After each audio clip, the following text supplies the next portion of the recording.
Boleh, both could be right. Okay, the teacher is right. Love the cartoons. It depend on how do you define what is acceptable. Okay, thank you, Dr. ZR.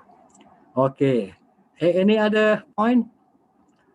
I want to know the reason because it's relevant to us. We are shocked of having to have this online final exam, what they call now online assessment. And many of my colleagues, even in education, let me repeat, even lecturers of education having issues with this online assessment. Okay, so who's right? Okay, I'm talking. I'm going to talk about two things, about two fundamentals of measurement, assessment, evaluation, and testing.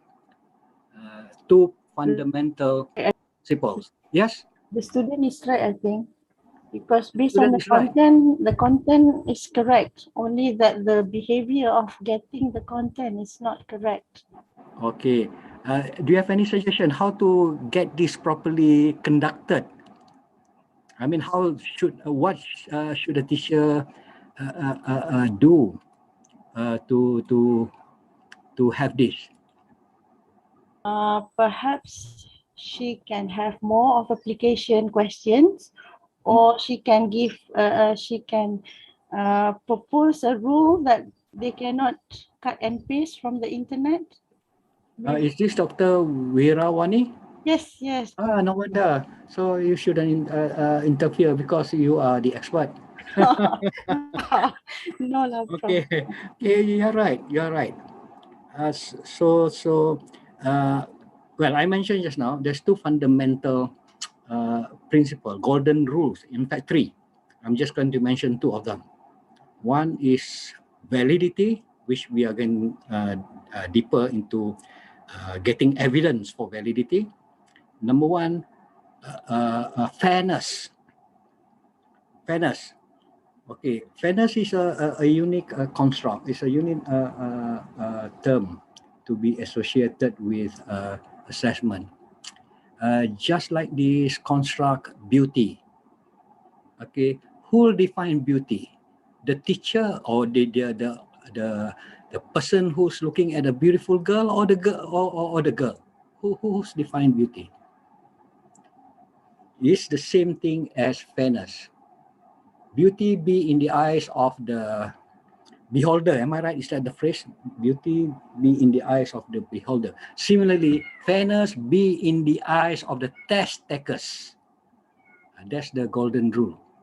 Even though we can claim we've been trying our level best to make sure our tests, our questionnaire are fair and will not manipulate student, but still student have every right to state their feelings, their judgment, whether that test is fair or not. And in this context, my view is that it's all boiled down to the point that the teacher somehow did not really give a good focus when she wanted to give the test, online test. That is the objective of the test. Okay, how does that being related? If the teachers wants the student to recall facts, that is, the students' performance will be to recall facts covered in class or in online classes. If that's the purpose, if that's the objective, then the instrument to be used should limit students' ability to do other things. Just recall, meaning that students shouldn't be given the time, the opportunity to look at the internet. The time should be really precise to capture the space needed by students to answer all questions. So if that's the objective of the the test or recall. So it must be time constrained and very lengthy question, because one simple test question, can be answered within 20 seconds. So if you are having 10 minutes, how many questions can you have? Maybe 30 questions. Then students don't even have the chance to switch on the computer. Okay. That's if the purpose is to recall. If it is higher level learning, then it must be authentic in nature. It must be something related to students' experience together with the teacher, maybe. Then the teacher can ask questions about that experience, which I believe most of the time cannot be found. Identical question which requires the same answer from the internet. So this whole thing boils down to the objective, the objective of giving the test, or in our context, the objective of conducting a survey questionnaire. So it must be very clear. Another point about validity is that it is not something which is dichotomous in nature. It can be anywhere along this continuum, invalid or low validity to high level of validity. So that's the preamble to what we are going to discuss today. Any question? Dr. Siti Zubaida? Yes, I don't know what's that yes for. Never mind. Okay, so my phrase was correct. Both are right. I own their mind. All right. Okay, no, I think as the power that be, the teacher is not giving has not been giving enough attention to how the test can be fair. And then beholder, yes, lies. Okay, yes, okay. Thank you for supporting my long ago. I remember that phrase very well, but not anymore. Okay, now let's look at the types of validity. What we've been talking about just now is content-related validity for a test. I think most of you have come across these types of validity, which can be considered as hierarchical in nature. And we start with having our questionnaire, give it to a few representative representative of the actual population that we want to study. It's not even sample, maybe 5, 10 students. If you are a studying student, ask them to fill up the questionnaire, check the amount, the time they each of them complete the questionnaire, ask them if there's anything they don't understand, and see if they have problem with the categories of responses. That is face validity. Okay, and then another level is the one we are going to focus on, content related validity, and we have to document the evidence that our instrument have this validity, content validity, by disclosing the CVR. At one time, I used the term CRV, and somebody told me it's not content validity ratio. It's the Honda car CRV. Okay, that's how I remember things. Relate that to Honda. And then that's the next level. Another level is predictive validity, concurrent validity. I think you're familiar with all this phrase, even though maybe the skills are not there yet. And at higher level, construct validity. Remember we used the term construct just now? Teachers' job satisfaction towards workload. We have 3 items. So it is a construct. We did not measure satisfaction towards workload directly. It's an underlying dimension. It's a construct. So we have to provide evidence that the construct is valid. Okay, it measures what it's supposed to measure. After that, there are several other types of validity, and the highest level that mankind have, I don't know, has been producing is known as nothing logical anymore. No more logical lah, validity. Okay, doesn't mean that. I'm just kidding. So this the commonly mentioned validity type in related to questionnaire. Us as a researcher is to okay, never mind. Is to make sure we are using instrument which is valid for the study, and the least we can do is to provide evidence of content related validity, not face validity. The purist, they don't consider face validity as a form of validity. It's not validity. It's just trying to make sure that the instrument can be answered by the people in the population under study. Okay, I think you have questions here.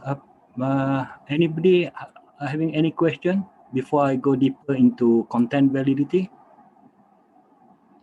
What about criterion?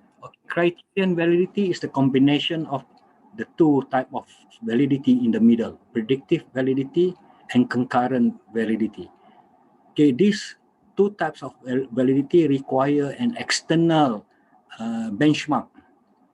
Okay, either something's happening out there concurrently with the phenomenon that we are studying on our student, that's concurrent, or something that can predict a future performance of the respondent. So these two, predictive and concurrent validity, come under the level of a criterion related validity. Okay, any other question? Okay, now we are going to do some work. If there's no question on this, okay, there's one more question, two more questions. Let me see.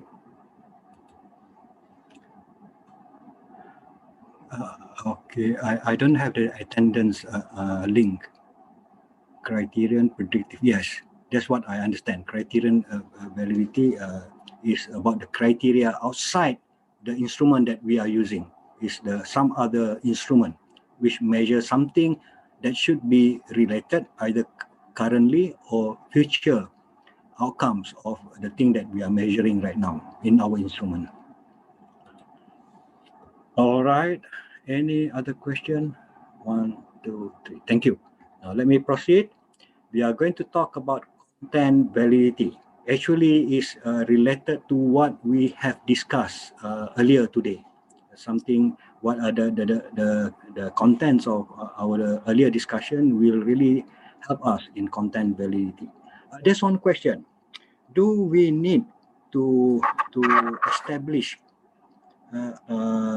content validity, or for that matter, any other types of validity that which are listed here, if we are adopting a well-established instrument? Okay, suppose in your study you want to use a ready-made instrument. Do you have to provide evidence of validity?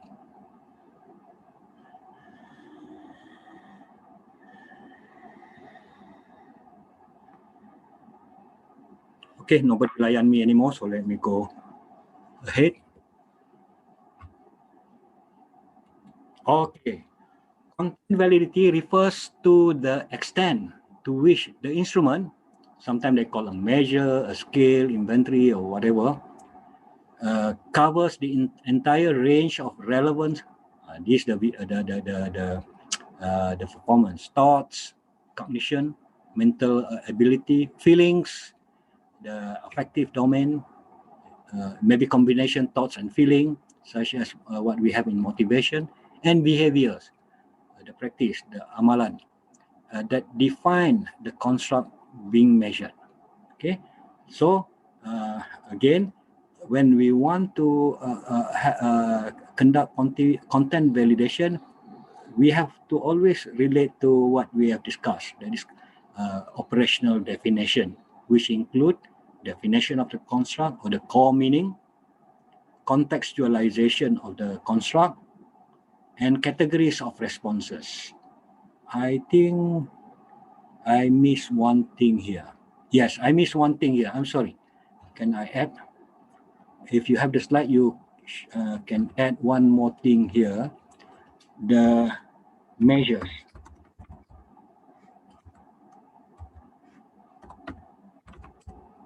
The measurement, or the items, sometimes they call the indicators. Okay, that's the term. Okay, these are the four things that must be developed. Okay, create all these four things. One definition. Two, maybe we can embed the contextualization in the definition. The items we must create the items related to the construct, and the scale or categories of responses. Now, and all this, the best practice is to put it in some kind of form. Okay, put it in a form. Of course, finally, we are going to create the questionnaire. Okay, right now we just use Google Form. Here, before we do that, in order to content validate, we have to create content validation form. Okay, I am not sure whether you've heard this or not.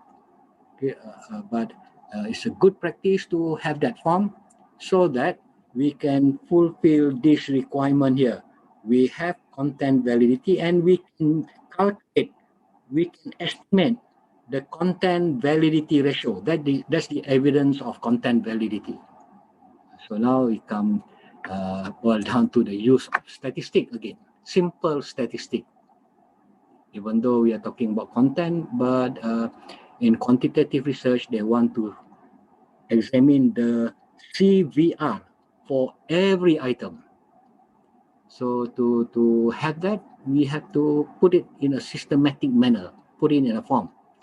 One example of a form that we have here, and is quite popular among postgraduate students in this university, is this one. Where is it? Okay.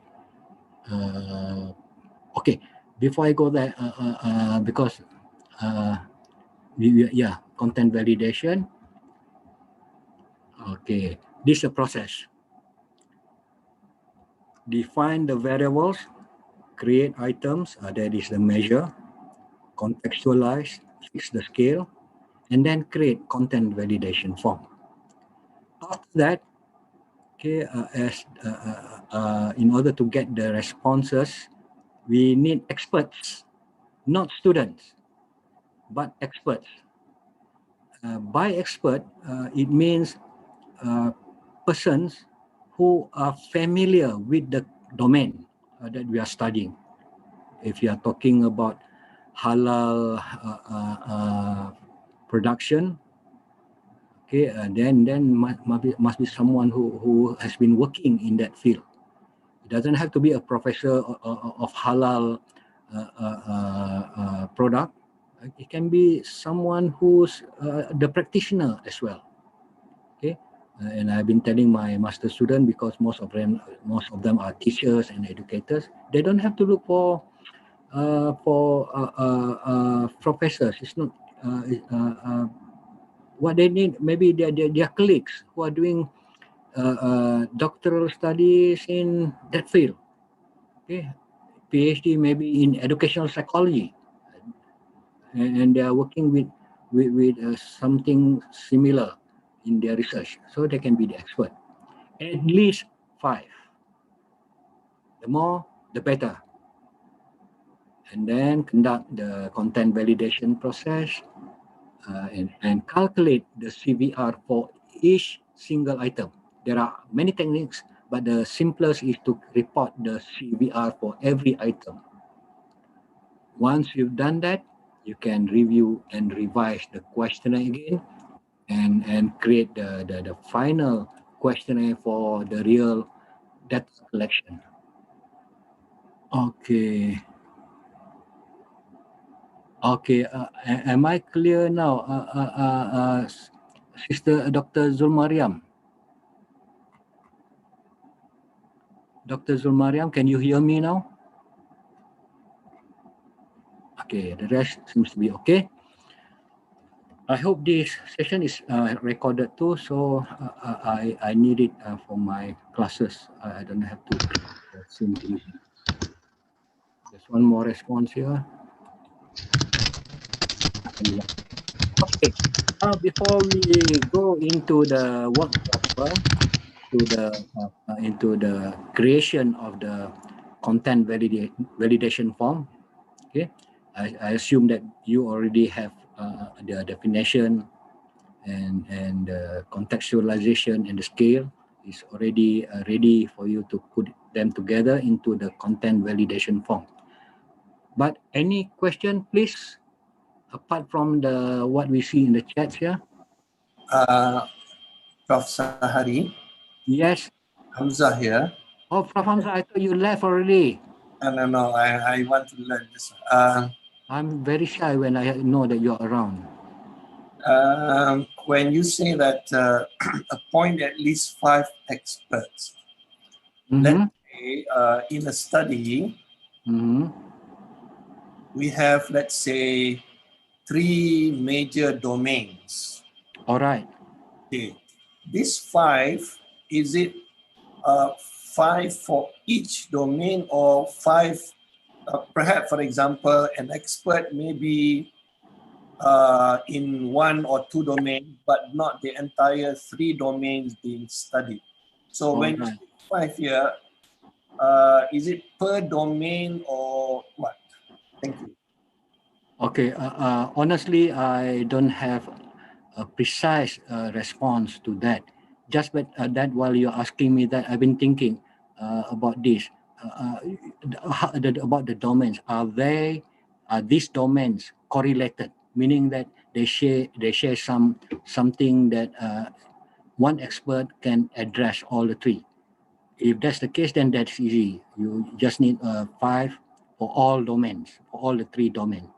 But maybe you are right. There are cases where very special domain which only some people are having the mastery of that domain. I don't see any problem in having different group of experts for different domain. Maybe 5% for one domain, another 5 for another domain. I don't see problem because we are not the response, the CVR that we get will not be dependent on the sample. I mean, the expertise of the expert, the level of their expertise will not dictate, will not define the CVR. The CVR is based on response of the expert to each item, Prof. So it's our judgment as the creator of the instrument whether we can use for economic purposes, cost saving. We can use 5 experts to cover all the 3 domains. However, if you think it's better to have specialists in different domain, then why not? I believe this is going to be the case in the context of multidisciplinary research. Because we don't have the expert in the content knowledge that can cover other disciplines. Prof, that's my response, I think.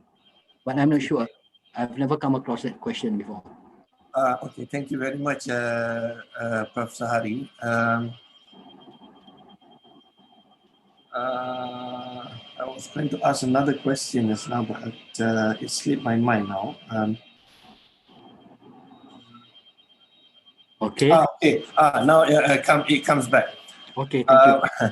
Just now, in the first part of the workshop, you mentioned that the rule of thumb is not to engage the respondents more than 30 minutes. 30 minutes. Yes. So for this engagement of expert, the same rule applies? No. The expert can take home, can do research on your question, on the items that we have, and because normally we have to, give them some stipend or some allowance for doing the job. Okay, thank you. Thank you. Any other question, please?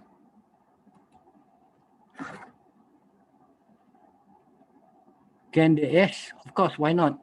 Can the expert come from students supervisory committee? Why not? But don't just limit to them, because supervisory committee may only have the major supervisor and the what do you call, core supervisor. We may include other experts as well. All right. If not, then this is what we are going to see next will be the example of content of validation form. You can be creative. You can create whatever, so long the contents of the content validation form are intact, are there. One example, I take this from my student who just created this form and asking me to content validate. I think this from DBA research, mediating effect of service quality on the relationship between good governance, I think public sector governance, and trust in public sector. Then down here, duplication, something wrong down here. So this is about management, research in management. And as a reader, I normally look for variables or construct in the title. That's always my practice. When I want to understand the research, I look for the words, the keywords, which we have studied today, which we have examined, the construct or the variable. Here I see service quality. Okay, that's one. And then good governance or governance, and trust. Three major construct here. Okay. Okay, never mind. That's one the thing that I want to know. What are the construct? Then the next one here. This is the content validation form. The content of content validation form. Sorry to confuse you, but sometimes it's good to confuse participant so that they'll call me again to talk about it. Okay, that's up there. Let me check here. Public sector governance. Okay, that's one point here. I don't know, Dr. Adli. I'm not sure what you mean by D. Okay, this the extent. Okay, public sector governance is the extent to which public sector organizations are accountable, transparent, follow rules, rule of law, effective, responsive, okay, okay, on their job. Okay, that's the definition. Okay, Dr. Rina, no problem. Thank you for spending your time with us, Dr. Rina. Okay. Now, this construct, okay, this what we talked earlier about the first order and second order construct.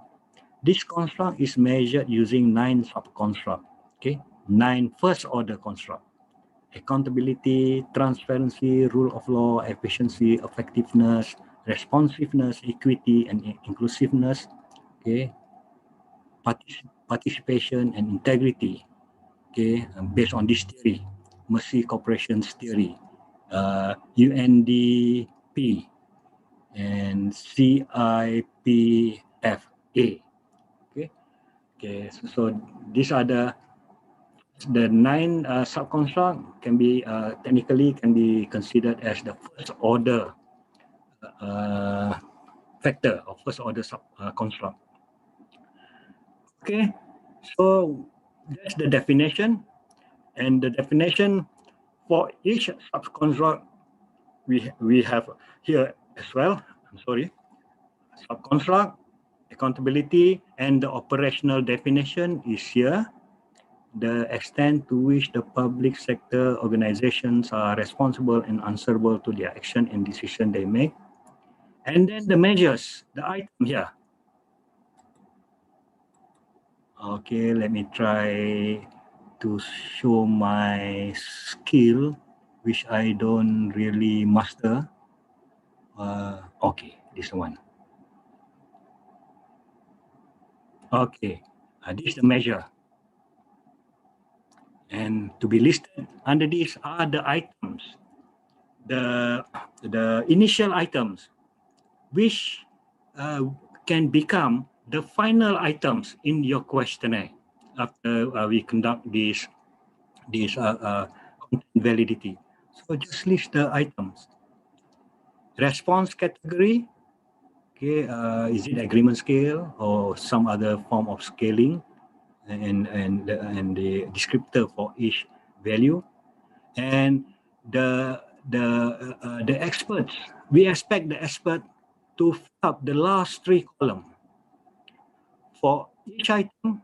Given the definition, the expert needs to decide whether the questionnaire item number 1 matches this definition. Okay, so maybe he say he put here. Maybe the next one he find out it to be there. Maybe the next one will be there too. So that's the response we are supposed to get from our from our expert for each item. And then once we have that from at least 5 experts, the best will be 30 experts, 30, which you have to pay a lot of money, I think, to get 30 experts. Unlike what we did, Prof. Hamzah, tak bayar pun expert pun. Expert apa ni?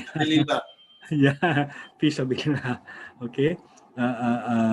Jadi daripada situ we can collect evidence of content validity daripada dia punya responses.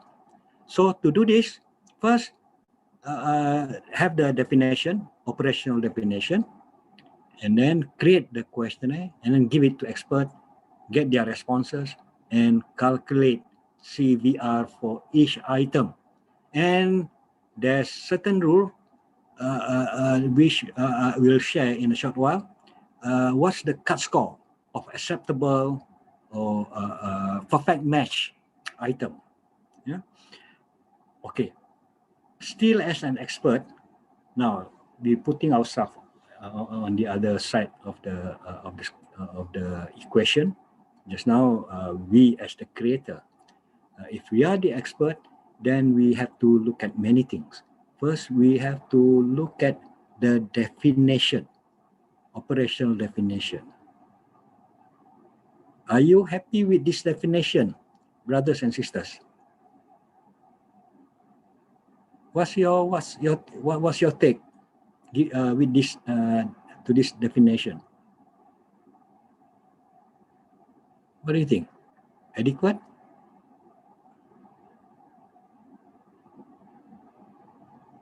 Why so quiet one, huh?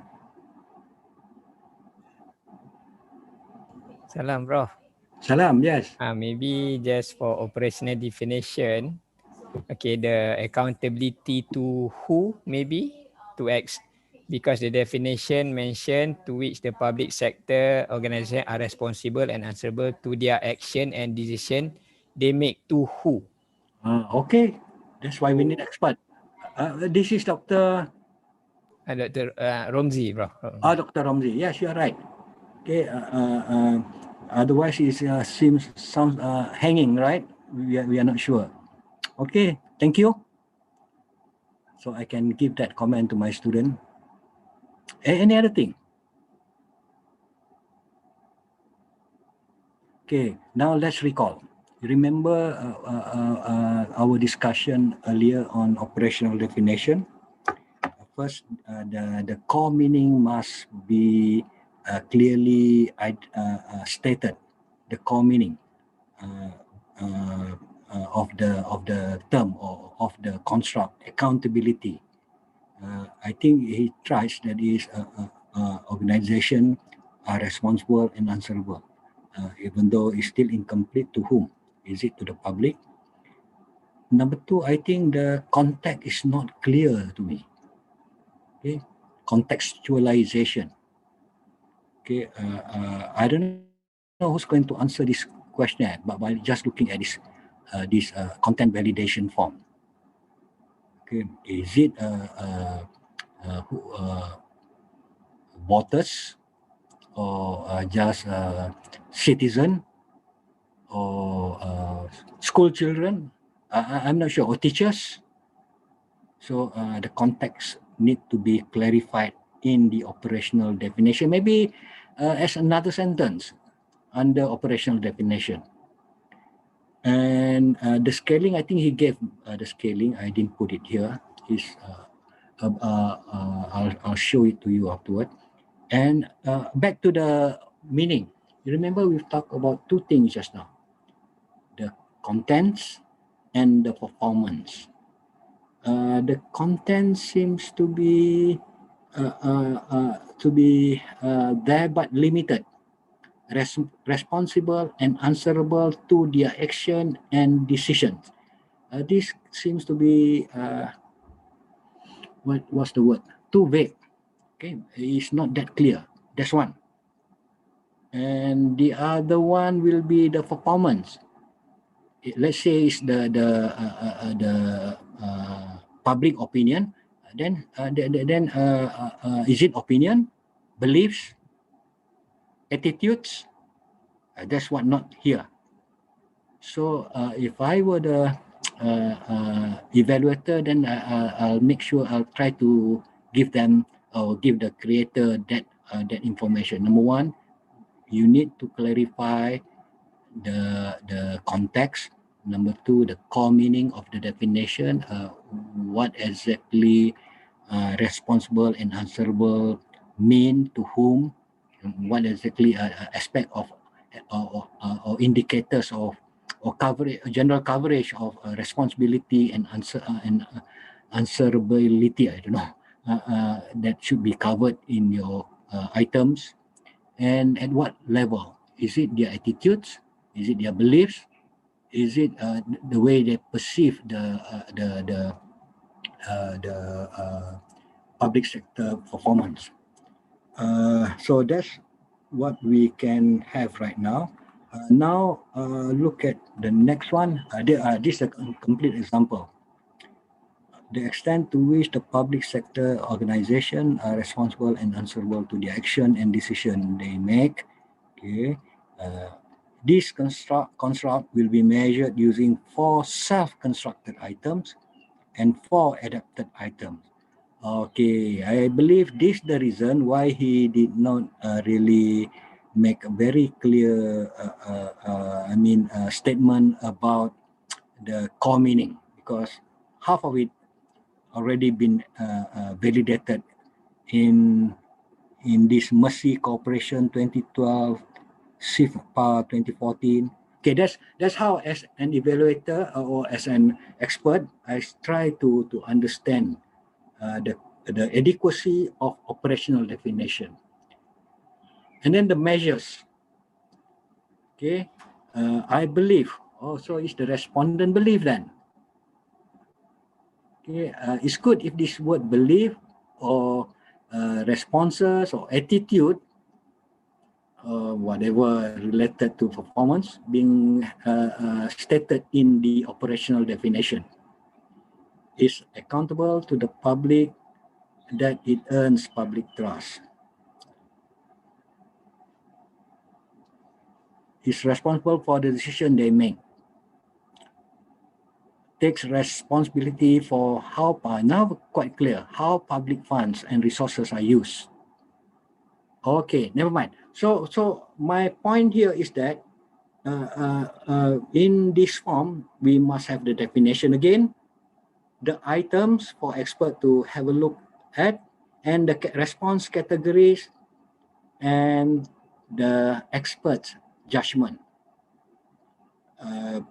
We can even give an instruction at the beginning of this instrument. Please give your response to each item, the degree to which it matches or moderate match or poor match between the item and the definition. Okay, this an example of content validation form. Keep in mind, some researchers may not use the term perfect match. I come across quite a number of content validation form. Instead, they use what's the term? Essential and important. Okay, that's the one they use here, perfect match. And then there's the one in the middle, important but not essential. And finally, neither important nor essential. When we want to calculate CVR, we will focus only the number responses to the first column, perfect match or essential and important, only to this first column. And we divide that by some other things. We'll come to that later. Okay, so this is what we have to do in content validation. We have to look again here. Define the variable, create items, contextualize fixed scaling, create content validation form. So we have reached that point. Appoint 5 expert. I think I'm appointing all of you to be the expert. Can I? Can I have the privilege to appoint you now as the expert? Let me see. But I cannot pay you for the work that you are going to do.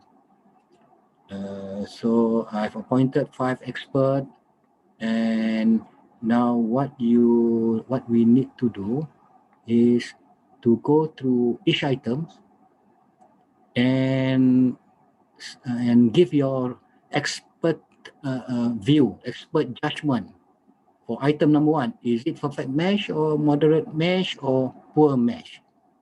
Do that for as many items as you can. And we start with item number 1. Please give your response in this group and not chat box. Okay, please give your response now for item number 1, and I'm going to at the same time show us how I can calculate content validity ratio. Okay, let me share new screen.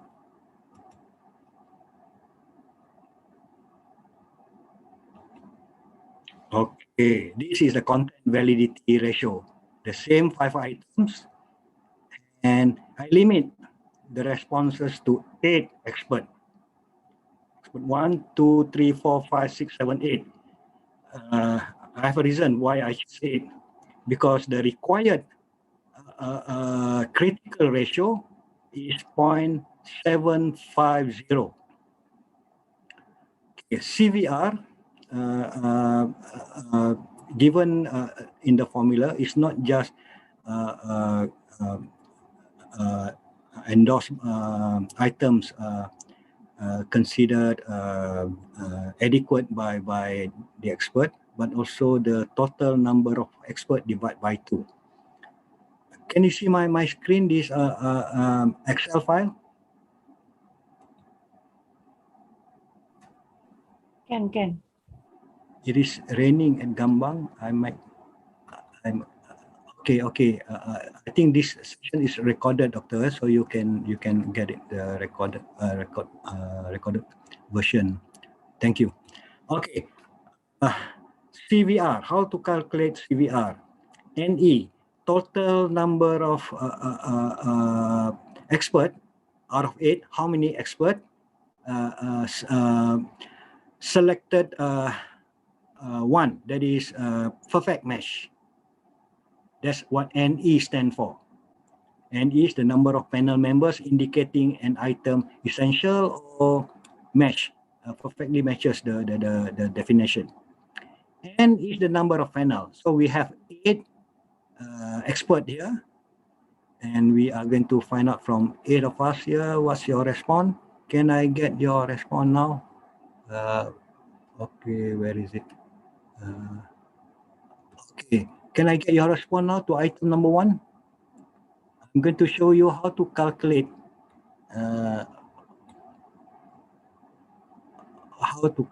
CRV for item number 1.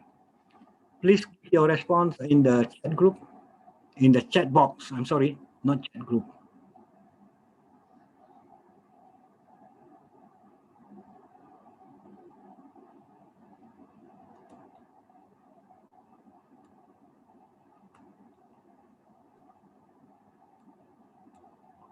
Okay, I'm waiting. What's your response to this first item here? Accountability, I believe, public sector or public organization. Okay, I have one from Dr. Romzi. Dr. Romzi, okay, you give you said it is perfect match. One. That's from Dr. Anissa.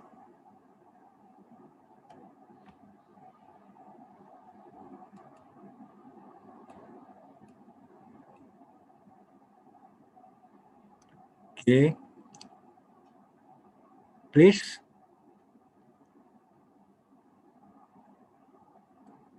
So you see in the Excel file, I can calculate CRV.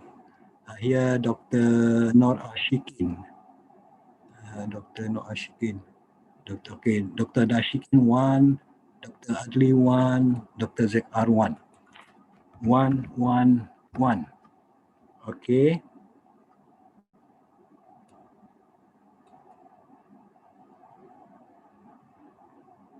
I need 3 more volunteers to respond to item 1.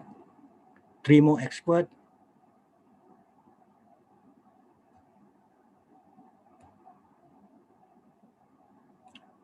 Okay. 1, 1, 1 exactly. Okay. Okay. 1, 1, 1. So now I can calculate the CRV for item number 1. It's definitely a perfect score, equal to 8 items in the agreement, divide by 8 panel members, divide by 2. Okay, sorry. Minus, I'm sorry. Okay, bracket 8 minus, no, I've forgotten the formula. Okay, I have here, I think I need another column here. No.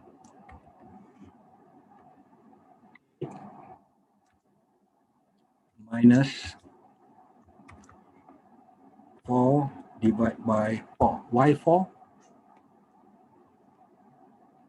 Oh, okay. Look at the formula again.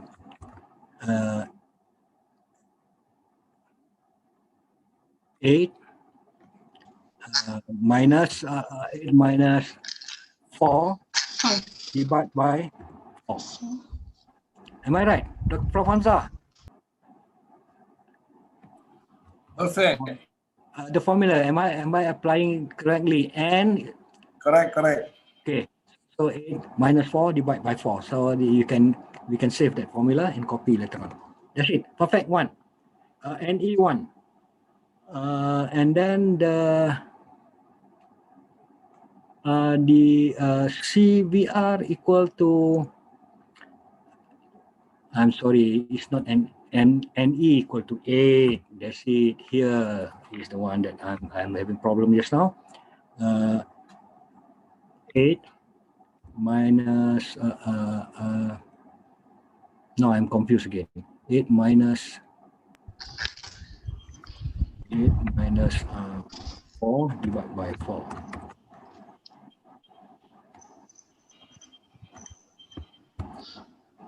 Okay, 1, perfect 1.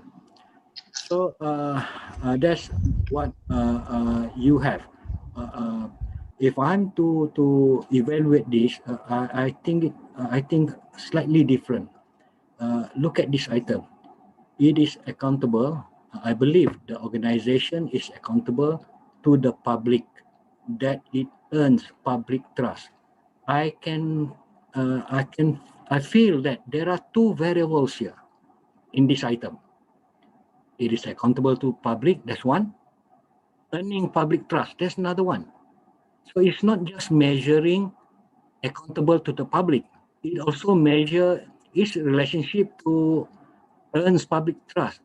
In fact, this item is sort of making a causal link. Accountable, so it gains public trust.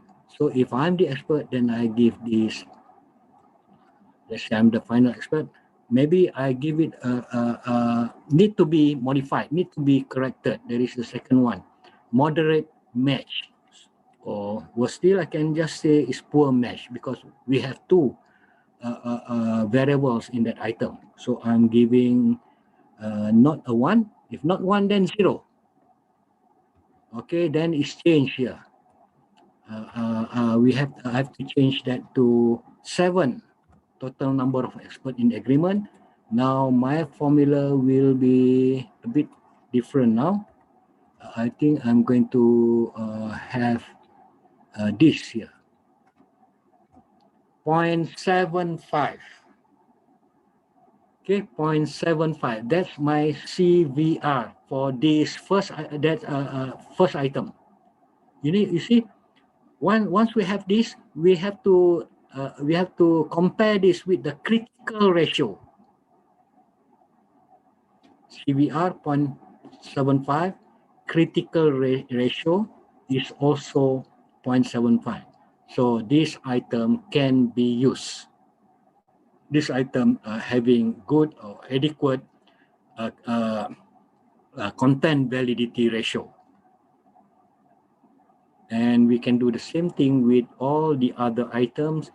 Suppose the CVR here is 0.8, higher than CR, then it's a good item. If it is higher than CER, it's good. We can retain that item without modification. If it is lower than CR, meaning let's say here what we have, let's say we have another one here. Let's say 0. So I should just do this automatically. Okay. All right. Here I have 0.5 now because only 6 out of 8 expert gave perfect match. Then CVR is 0.5. It is lower than 0.75. So this is a problematic item which needs attention. Revise it or take it out. That's what we did in our group, right? From Hamzah, we because the CVR, Yes. okay, is lower than the critical ratio. It should be higher. Ustaz, macam mana Ustaz? Ustaz cara apa ni? Mathematics ni. Saya ni dah lupa dah mathematics. So this is how we calculate.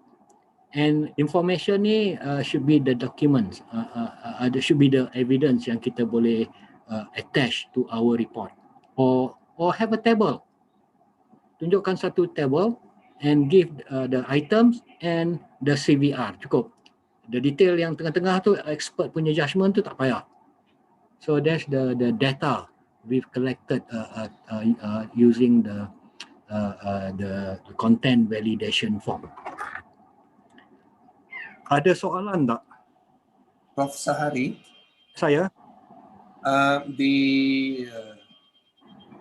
The fraction, the CR 0.75. Yeah. Okay. What is the criteria to put that Okay. 0.75 instead of 0.6 or 0.8 Yeah. example? Okay, thank you. Actually, there's been a lot of studies on this. They even created this formula and table for critical ratio. Let me share with you the slide. And I attached one article in the Google Classroom that talks about this critical ratio. Let me see, where is it? Okay, this one. Okay, from Hamzah, this one, yeah.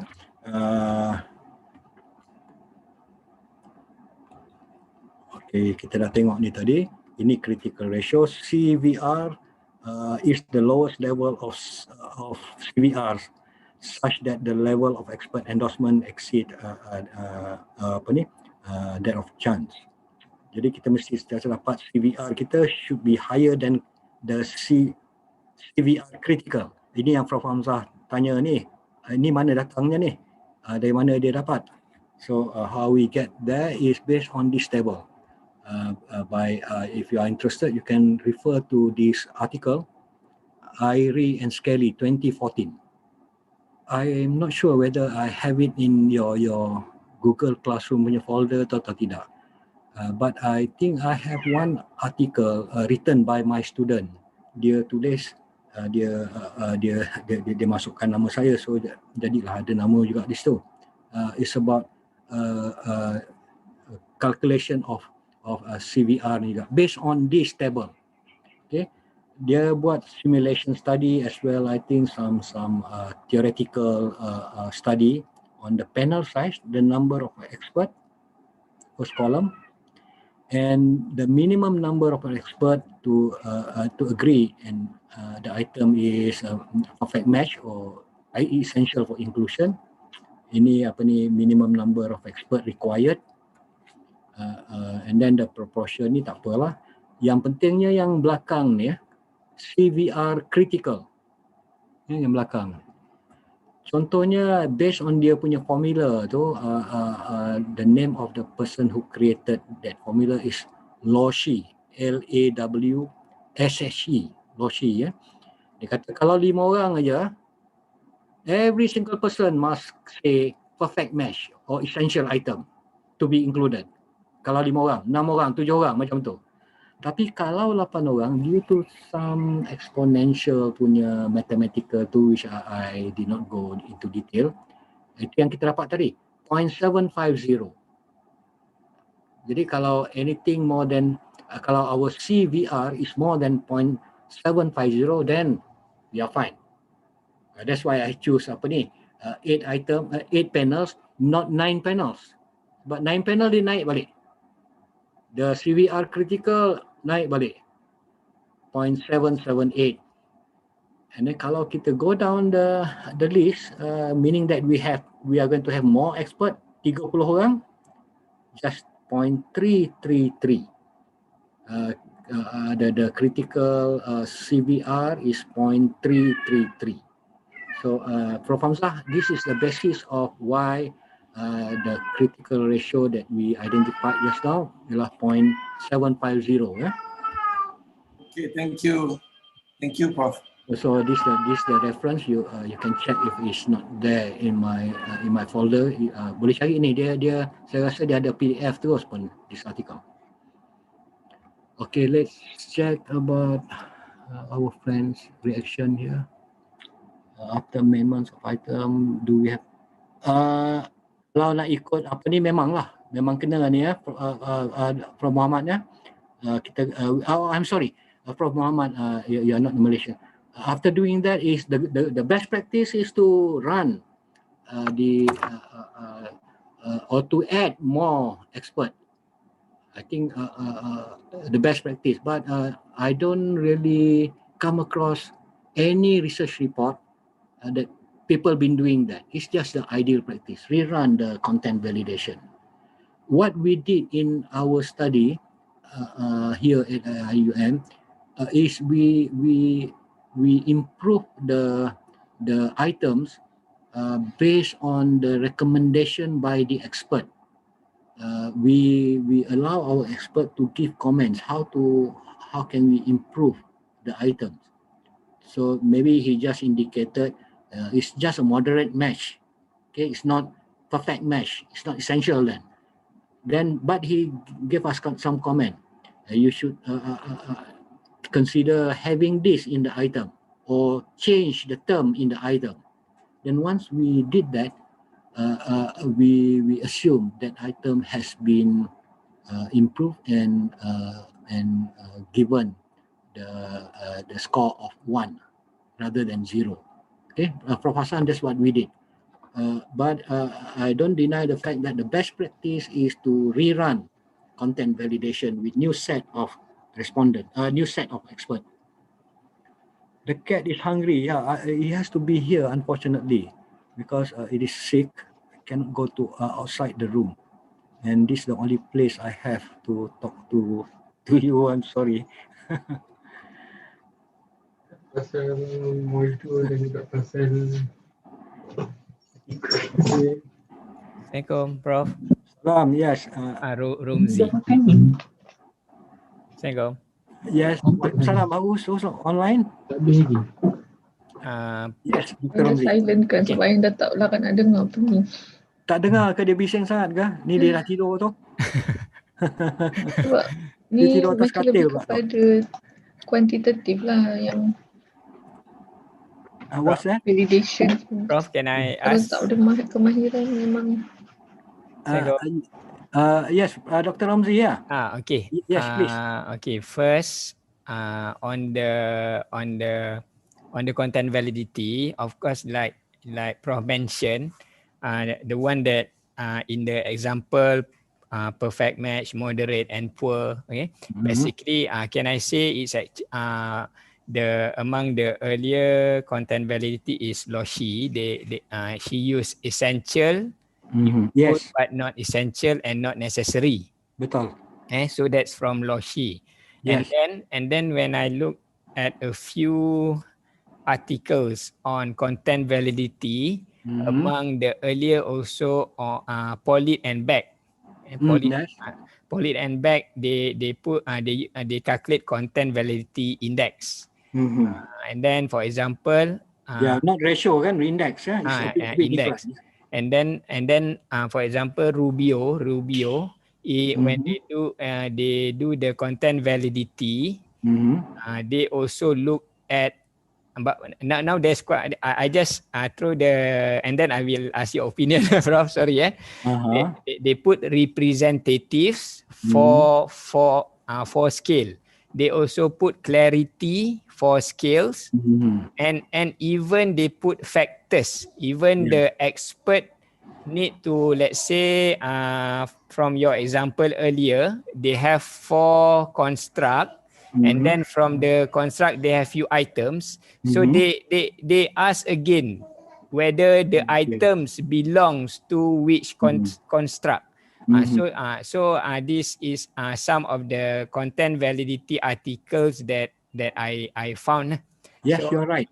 There's variation in terms of not only the concept. One content validity ratio, another one content validity index. Even the formula and how to get to that it's been changing. Okay, my thinking about this is that we have to be doing the best that we can, the best that we know, with the ultimate target that it can be accomplished within the time frame given to us. Of course, we can go very deep, very detailed if we have the chance. Otherwise, we have to juggle with the constraint that we are facing, but still try to capture the most defensible method or technique that we can do it. Okay. Okay, Prof. In fact, trying to do this alone is already a success story, because not many researchers, I believe, we can start counting how many of us, including myself, really do content validity. To be honest, I hardly do it unless it's really I mean, a high stake kind of assessment. Then I'll consider doing it, because it may hinder the timeline. The timeline may not be adequate for me to do all the best thing that we can understand from the literature. Okay, Dr. Romzi, that's my take for it. Okay, thank you, Prof. Another one, just very quick. In practicality, okay, for example, when we give the forms to the expert, and then the expert, let's say sometimes they tick perfect, but in the items they write them, they make a correction there. Okay, yeah, they make a correction there, and then they put perfect or maybe moderate, something like that. That's in reality sometimes we encounter that. So Yes, you yes. know, they write here the sentence. Yes, yes. So what's your opinion on that, Prof? How Yeah, we deal with that? I think it's now the experts given your judgment, and the researcher must have your own judgment now. Now Okay. it's no longer quantitative. it's the wisdom, the hikmah. Is it hikmah? The wisdom that you have. This my constraint. This what I can do. This what I can improve. Of course, we'll try to do the best, but not necessarily that we can do all, given the time frame. So my judgment is again now once we reach that point, you have to make a decision whether to really take all the suggestion, or whether in fact some you can just ignore, and but keep the evidence. The evidence must be must be kept tightly, so that somebody question you, you are doing what you have reported. That's the thing I think we have to do. Okay, thank you, Prof. You're welcome. Okay, dah pukul 4:30 belum? I'm waiting for the time to be 4:30. What time is it now? Oh, baru. Another one, almost 1 more hour. I think we'll stop at. Okay. We do practice to provide clarity and relevance. Okay. Okay, ini yes, it can be done, no problem. But it's challenging. You're right. From what I understand, if we can even manage one, that's fair enough. Unless your work is really really focusing on creating an instrument, okay, which is psychometrically sound, as well as is going to be used with what's the term? Like in the current situation right now, we need several psychological scales. Okay, then is the time for us to really spend more effort and investment in doing all the possible all the things suggested in the literature. Okay, from Muhammad Hassan.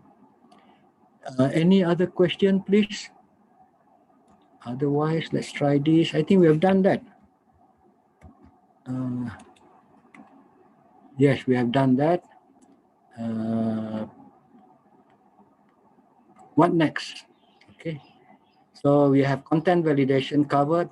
We have a look at validity. The next thing will be quite straightforward. That is gathering more evidence. It's non-stop, continuous process of collecting evidence for the about the quality of our instrument. It's about reliability, unidimensionality. If we are working with unidimensional unidimension instrument, multidimensionality, common method bias, discriminant validity, cultural invariance, like what the quality of life study. They keep on collecting cultural invariance type of validity, divergent validity, and nomological network or nomological. These are some of the commonly used techniques for this collection of validity. And I think it's beyond our coverage today, because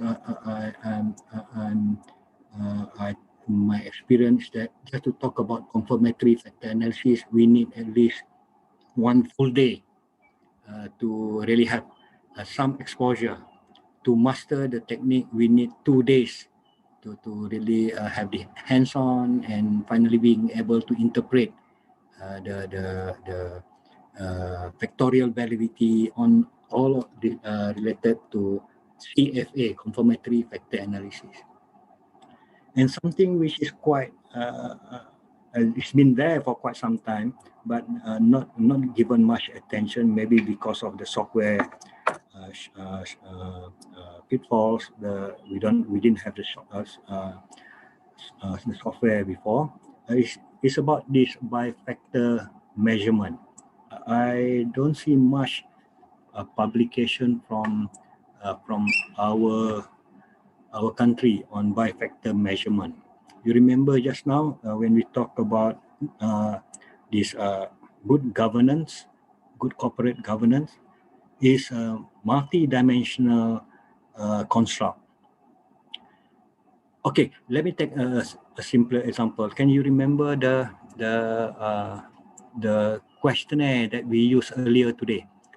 Teachers' job satisfaction. Okay, do you remember the number of variables that we have? The observed variables, 12 observed variables.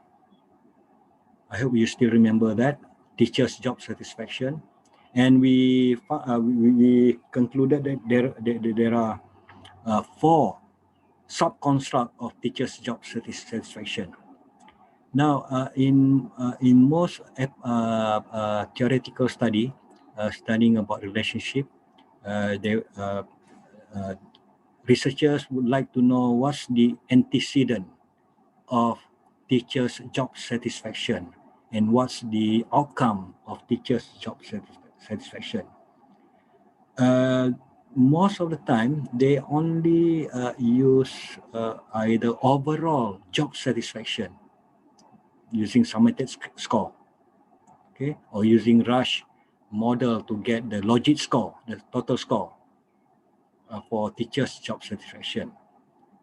So that's one, either overall score or the score for each sub-construct.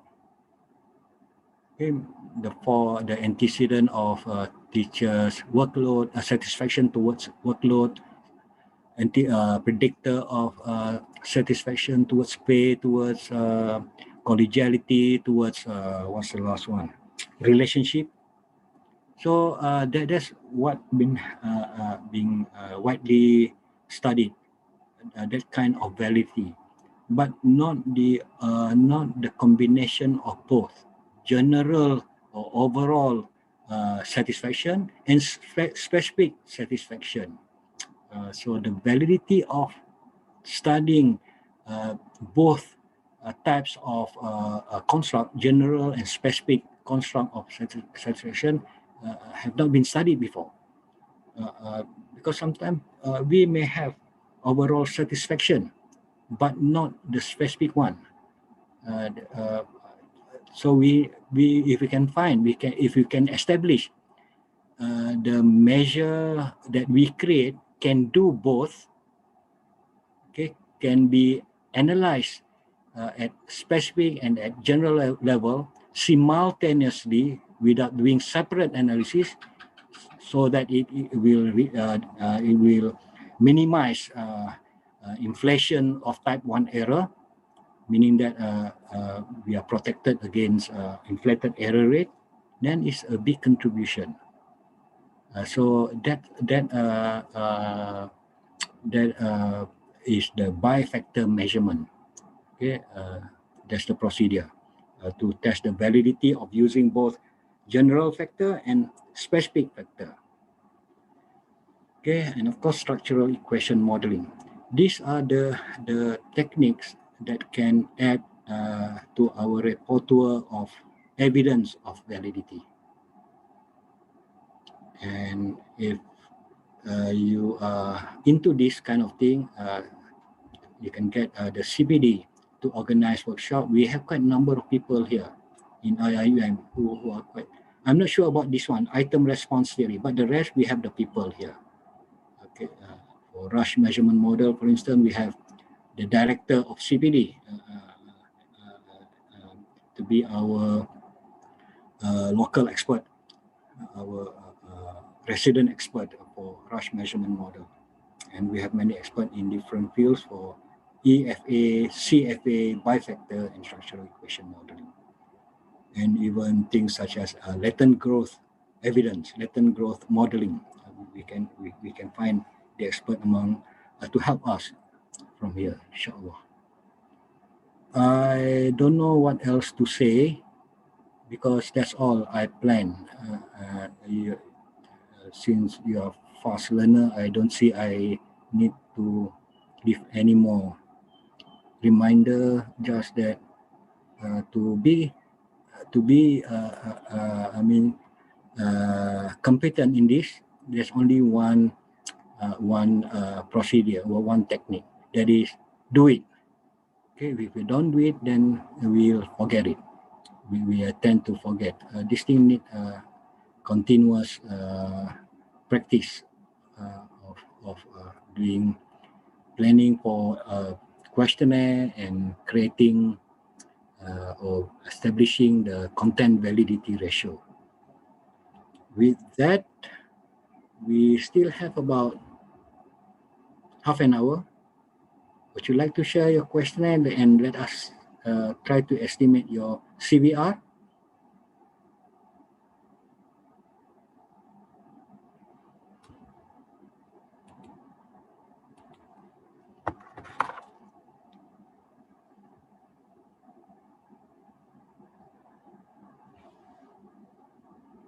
Okay, Dr. Izzati, I think if there's nothing else, I just stop here. And my final remark is that thank you for your participation. I made silly jokes sometimes, so forgive me for that.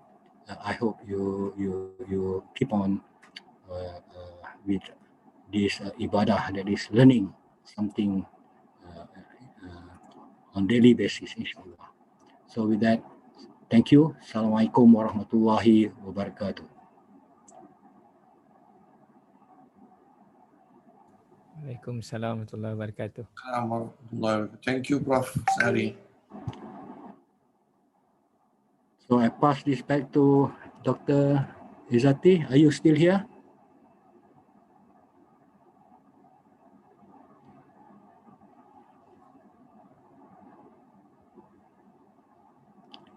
Any So much, Prof. This has been really, really helpful.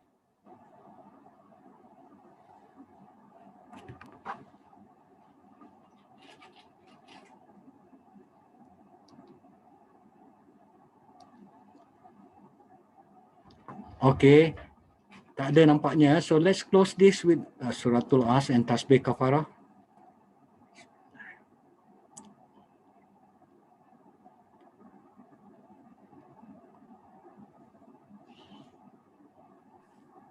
Assalamualaikum warahmatullahi wabarakatuh. There are some questions here. Maybe you can post the question in the Google Classroom, because once this platform is closed, I may not be able to get your question. Okay, how can we make in-depth study of need analysis in-depth enough?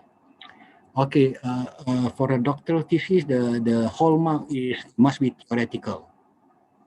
Okay, theoretical in nature and fundamental. So that's the criterion. It contributes something to knowledge. So need analysis. Is need analysis some sort of assessment? Okay. When we talk about assessment, it normally lacks theoretical component in assessment study. That's the problem. But I've seen doctoral research conducting or applying need analysis with other things, not just need analysis.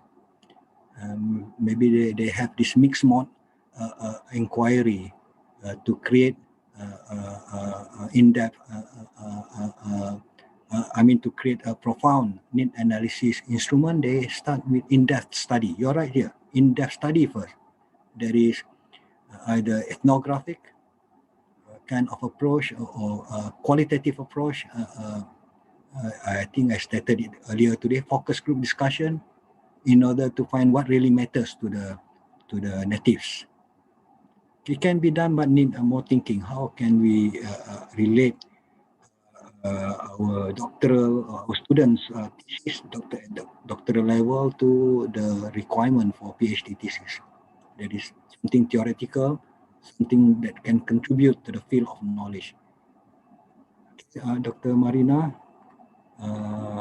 Okay, thank you. I think that's all. So, thank you. I think we can stop here now. Assalamualaikum warahmatullahi wabarakatuh. Thank you, Prof.